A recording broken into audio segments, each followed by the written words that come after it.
991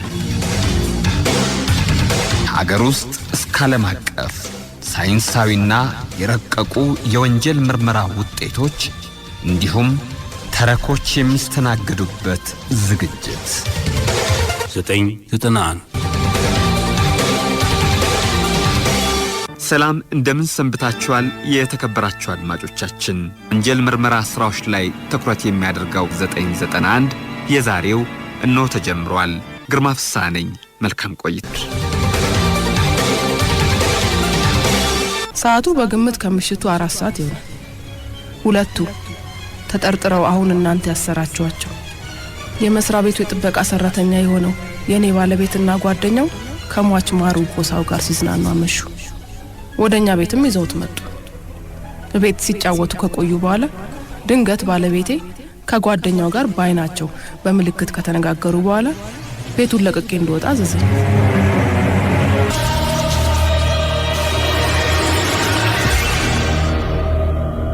የሂሳብ ሰራተኛው የጠፋ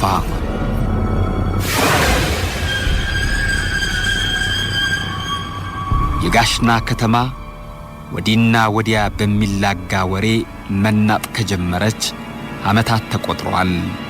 በከተማዋ በሚገኘው የአማራ ብድር ተቋም ቅርንጫፍ ጽሕፈት ቤት ውስጥ በሂሳብ ሰራተኝነት ሲያገለግል የነበረው ማሩ ጎሳው ምንነቱ ባልታወቀ ምክንያት ተሰውሯል።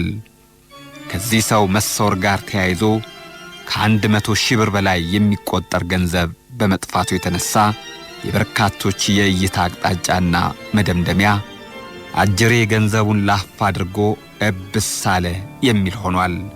ምንጩ ከወዴት እንደሆነ አይታወቅ እንጂ አንዳንዶች እንዲያውም ግለሰቡ ገንዘቡን ዘርፎ ከላሊበላ በአውሮፕላን አምልጧል፣ ቀጥሎም ወደ ሌላ ሀገር ኮብልሏል የሚለውን ወሬ ብዙሃኑ የቀየው ሰው ሰምቷል። አንዳንዶች ደግሞ በሰዎች ተገድሎ እንደተቀበረ ያወራሉ። ይሁን እንጂ ማን እንደገደለው የት እንደተቀበረ አየው የሚል በመጥፋቱ ተራ መላምት ይዞ ወደ ፖሊስ የሚያመራ አልተገኘም። ፍርሃት ባጠላባት ከተማ ጮክ ብሎ የሚናገር ሰው ጠፋ። የግለሰቡ ቤተሰቦች ግራ ተጋቡ። መስሪያ ቤቱ እንዴት አለ? ሁሉም ለጥያቄያቸው መልስ አጡ። ለመሆኑ ይህ ማሩ ጎሳው የተባለው ሰው በእርግጥ ተገድሏል ወይስ ዘርፎ ከሀገር ወጥቷል?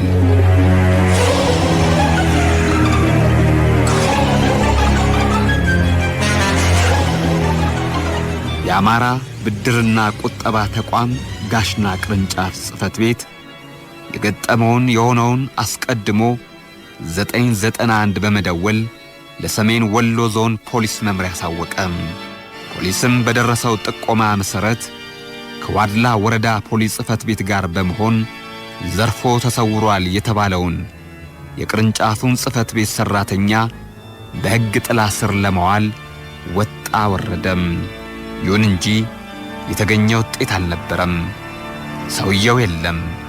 ቀጥሎ የሆነው የብድር ተቋሙ ቅርንጫፍ ጽሕፈት ቤት የገንዘብ ማስቀመጫ ካዝና ቁልፍ ከሂሳብ ሰራተኛ ውጪ በአስተባባሪው እጅ እንዳለ መረጃ ስለደረሰው ፖሊስ አስተባባሪውን አፈላልጎ ከቤቱ በመሄድ በቁጥጥር ስር ያውለዋል።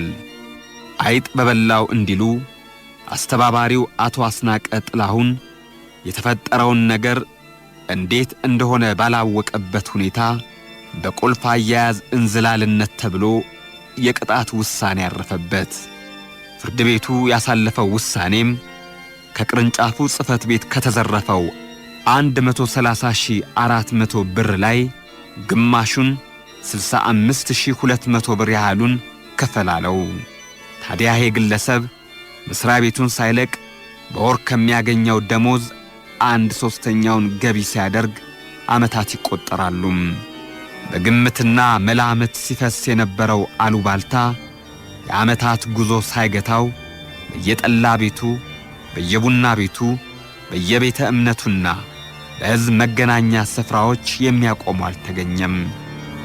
በተለይም ገንዘብ ይዞ እንደተሰወረ የተነገረለት ሰው ቤተሰቡ የልጃቸውን ማንነት አብጠርጥረው ያውቃሉና ነገሩን ሐሰት ከማለት ውጪ ስለ ልጃቸው እንዳይከራከሩ ፍርሃት ሸብቧቸዋል። አሉባልታው አሸማቋቸዋል። እናም በዝምታ ከመዋጥ ያለፈ ምንም ማድረግ አልቻሉም። በልጃቸው ላይ አደጋ ሳይደርስበት እንዳልቀረ ግን ስጋት ተጣብቷቸው እህህ እንዳሉ ነበረም። አባት ልጄ ተገድሏል እንዳሉ በሐዘን ነፍረው ከዓመታት በኋላ ልጃቸው የት እንደገባ ወይም ማን እንደገደለው ሳያውቁ ሕይወታቸው አለፈ። ይሄ ደግሞ የቤተሰቡን ሐዘን እጥፍ ድርብ አደረገው። በእልህና በቁጭት ማዕበል የተናጠው ይሄ ቤተሰብ ባደረገው ብርቱ ክትትል ከ6 ዓመታት ቆይታ በኋላ በሰው ተገድሎ ስለመቀበሩ የሚያመላክቱ መረጃዎችን ያገኛሉ። ጉዳዩን ይዘውም ለፖሊስ አቤት አሉ። ለመሆኑ እውነት የሂሳብ ሠራተኛው በሰው ተገድሏል? ከተገደለስ የትስ ተቀበረም? እነማንስ ይህንን ዘግናኝ ድርጊት አደረጉት?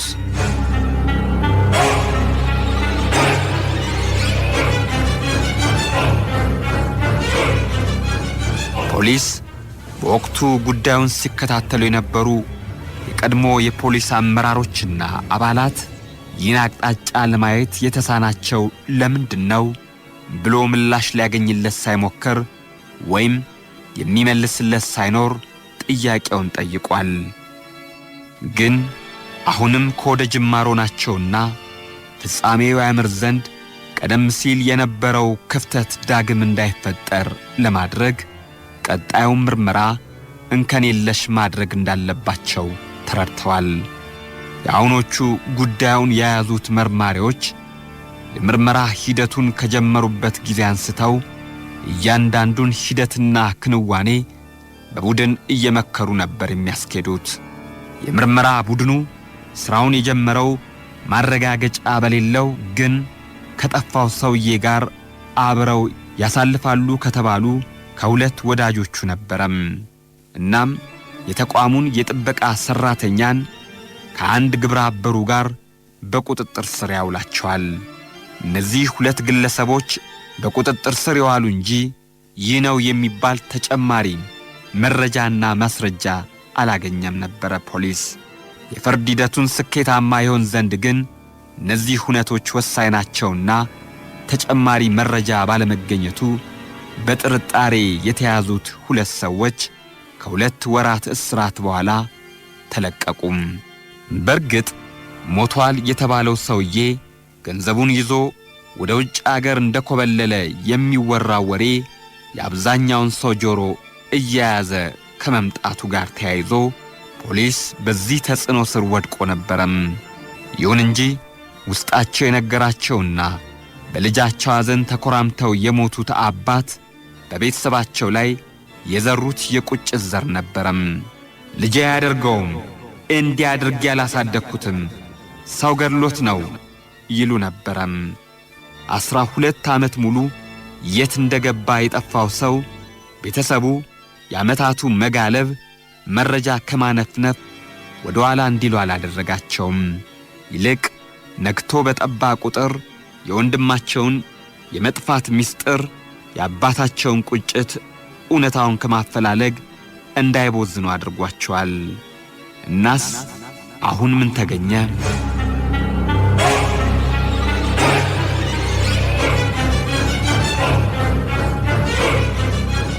ከ12 ዓመታት ቆይታ በኋላ ውስጣቸው በቁጭት ሐዘን ነፍሮ የነበሩት የጠፋው የሂሳብ ሠራተኛ ቤተሰቦች ከጥቃትና ከቁጭት ንዳድ የሚያወጣቸው ወሳኝ መረጃ አገኙ። ይህንንም ይዘው ወደ ፖሊስ ሄዱ። ቀደም ሲል በጥርጣሬ ተይዘው የተለቀቁት የጥበቃ ሠራተኛው ጌትነት ደሳለኝና ግብረ አበሩ በላይ ሙላቱ የሂሳብ ሠራተኛ የነበረውን ግለሰብ እንደገደሉት፣ ይህንን ግድያ ከመፈጸም አንስቶ የት እንደቀበሩት የምታስረዳ ምስክር አለችን ሲሉ ለፖሊስ አመለከቱም። የሰሜን ወሎ ፖሊስ መምሪያ ከመነሻ እስከ መጨረሻ ተመልክታለች የተባለችውን ሰው ያፈላልግ ገባም። ይቺ ግለሰብ የተጠርጣሪው የጥበቃ ሰራተኛ የትዳር አጋር የነበረች ስትሆን ድርጊቱን የተመለከተች ከመሆኑ ጋር ተያይዞ ሚስጥር እንዳታወጣ በባለቤቷ የተባረረች እንደሆነ ለፖሊስ ተጨማሪ መረጃ ደረሰው። ግለሰቧ ትዳሯ በግድ እንዲበተን የተገደደች ከመሆኗን ባሻገር ይህንን ሚስጥር ለሌላ አካል አሳልፋ ብትሰጥ እንደምትገደል ብሎም ከአካባቢው እጅግ ወደ ራቀ ስፍራ እንድትሄድ የሚያስገድድ ትዕዛዝ እንደተሰጣት ፖሊስ አወቀም። በዚህ የተነሳ ግለሰቧ በደቡብ ጎንደር ዞን ጋይንት ወረዳ ወደምትገኝ ገንበጃት እየተባለ ወደሚጠራው ስፍራ ማምራቷን ነው ፖሊስ የደረሰው መረጃም። ፖሊስ ግለሰቧን ካለችበት ስፍራ ድረስ በማምራት በቁጥጥር ስር አዋላት። ለመሆኑ ይቺ ግለሰብ በእርግጥ ገዳዮቹን በዓይኗ አይታለች? ለምንስ እስካሁን ዝምታ መረጠች? ምንስ ትል ይሆን?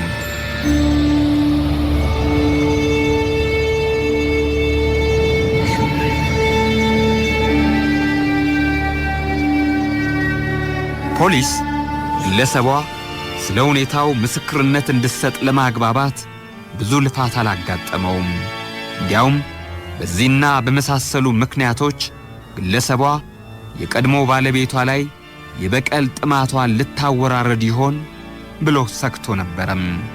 ግን ብሎ ከማዳመጥ የዘለለ ምርጫ የለውምና ለመሆኑ ምን ቢያስችልሽ ነው ይህን ሁሉ ዓመታት የዚህን ወንጀል ፈጻሚዎች ሚስጥርሽ አድርገሽ የቆየሽው?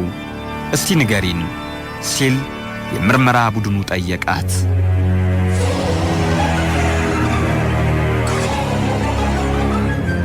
አስታውሳለሁ። ጊዜው 1992 ዓ.ም የካቲት ጊዮርጊስ ቀን ነበር። ሰዓቱ በግምት ከምሽቱ 4 ሰዓት ይሆናል። ሁለቱ ተጠርጥረው አሁን እናንተ ያሰራችኋቸው የመስሪያ ቤቱ የጥበቃ ሰራተኛ የሆነው የኔ ባለቤትና ጓደኛው ከሟች ማሩ ጎሳው ጋር ሲዝናኑ አመሹ። ወደኛ ቤትም ይዘውት መጡ። ቤት ሲጫወቱ ከቆዩ በኋላ ድንገት ባለቤቴ ከጓደኛው ጋር ባይናቸው በምልክት ከተነጋገሩ በኋላ ቤቱን ለቅቄ እንድወጣ አዘዘኝ። በዛ ምሽት ወዴት እንደሄድ እንደፈለገ አልገባኝም።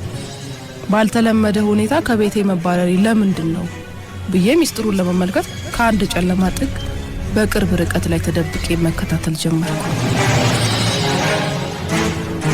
ከደቂቃዎች ቆይታ በኋላ በሩ ተከፈተ። ባለቤቴና ጓደኛው ሟች ማሩ ጎሳውን ለሁለት ተሸክመው አወጡት።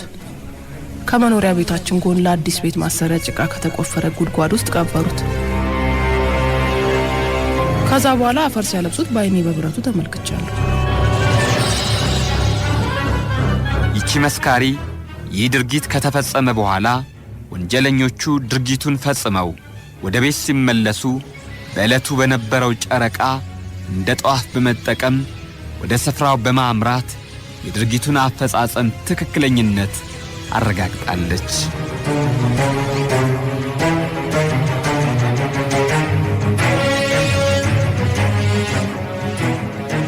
የጥበቃ ሰራተኛው ከሟች ጓደኛው ኪስ ያወጣውን ቁልፍ ተጠቅሞ ወደሚሰሩበት አማራ ብድርና ቁጠባ ተቋም ጋሽና ቅርንጫፍ በማምራት የገንዘብ ካዝና ከፍተው ብሩን ይዘው ይወጣሉ። ሁለቱ ጓደኛሞች የጓደኛቸውን ሕይወት አጥፍተው የሰረቁትን ገንዘብ ተካፈሉ።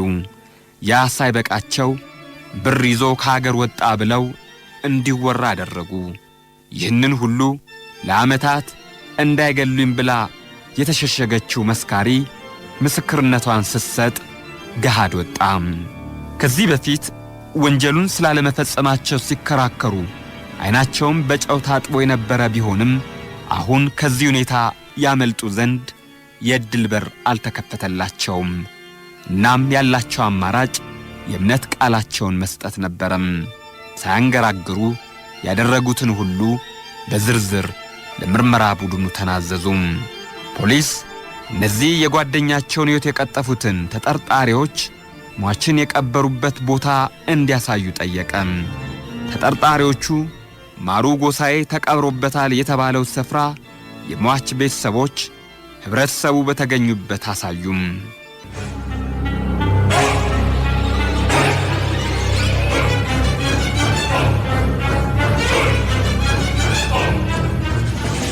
ሁሉ ከሆነ በኋላ የሟች ቤተሰቦች እርማቸውን አወጡ።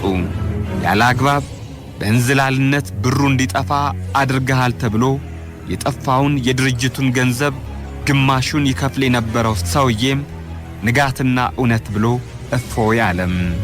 ፖሊስም ድርጊቱን ስለመፈጸሙ በሰውና በልዩ ልዩ ማስረጃዎች በማስደገፍ አጠናቀቀ። መዝገቡንም ለሚመለከተው የፍትህ አካል ላከ። የሰሜን ወሎ ከፍተኛ ፍርድ ቤት ተከሳሾቹን ጥፋተኛ ናቸው ሲል ደመደመ። እያንዳንዳቸውንም የ15 ዓመት እስራት እንዲቀጡ ወሰነ። 991 ሀገር ውስጥ እስከ ዓለም አቀፍ ሳይንሳዊና የረቀቁ የወንጀል ምርመራ ውጤቶች እንዲሁም ተረኮች የሚስተናገዱበት ዝግጅት 991